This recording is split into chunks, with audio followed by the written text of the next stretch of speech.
The California branch of the NAACP is calling for the Star-Spangled Banner to have its status as our national anthem revoked. The group recently approved a resolution calling the anthem, quote, one of the most racist, pro-slavery, anti-black songs in the American lexicon. Jason Nichols is a lecturer in African American Studies, University of Maryland. Maryland, of course, being where the poem was first written, and he joins us tonight. Professor, thank you. So obviously, I think everything about this is ludicrous. There are tons of problems in America, including the African American community. This is like number 9,000 on the list. But just to the specifics of it, this is a song that celebrates the participation of black soldiers.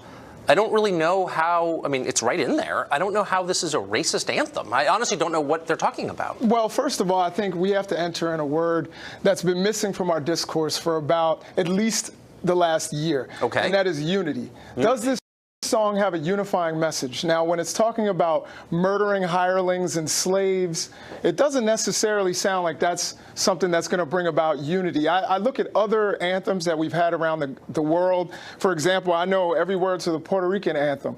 Now, when you listen to that... You like that one better, I guess. I think it's a beautiful song. I think we can do better in representing each and every American. Isn't that what an anthem should do in all of our symbols? Yeah, look, if we had an anthem that called for murdering Americans of any kind, free or enslaved, or I would be against that. So you're saying that the descendants of those slaves, who are Americans like me, that their feelings or anything doesn't matter? I think they do matter. I think they do. That's great. I just don't know where you're getting that. There's nowhere in the song that says anything like that. Well, actually, the song, first of all, mentions slavery and then the land of the free in the same stanza.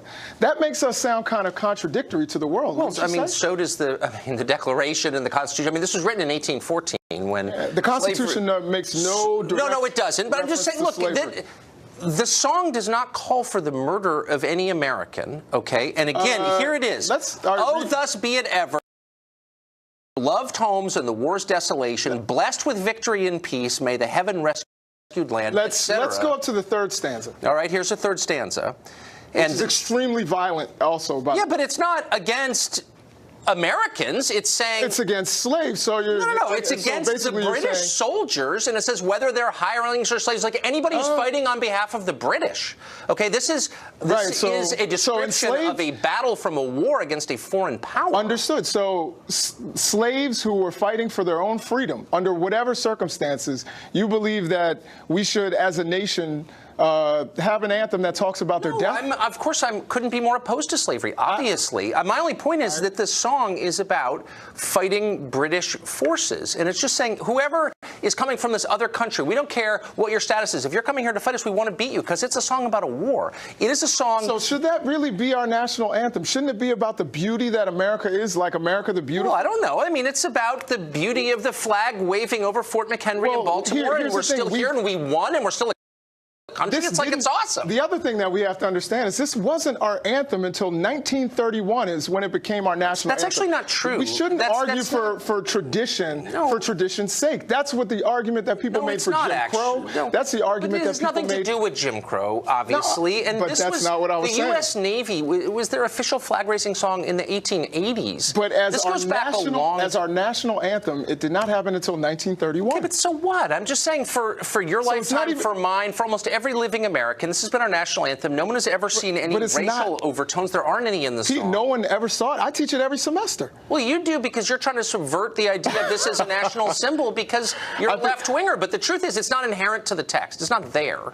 Well, did you read that again? Yeah, I didn't. You were wrong. They're talking about foreigners. You absolutely started to cut it off. They're not Americans. No, I didn't. These are again, enslaved people. Yeah, because they didn't have the rights of citizenship. Their lives didn't matter. No, because they're British soldiers. That's the point, because they're foreign soldiers. Because they were fighting for their own freedom. And the Brits enslaved them, and they shouldn't have. I agree with that. But, we're against people we're fighting wars against. That's it. Anyway, keep this song. Spend your time doing wholesome things. Thank you, Professor. The press has been fear-mongering on guns for a long time, but USA Today just took it to an unbelievable new level. This is real. We checked. You can't miss this. Stay tuned.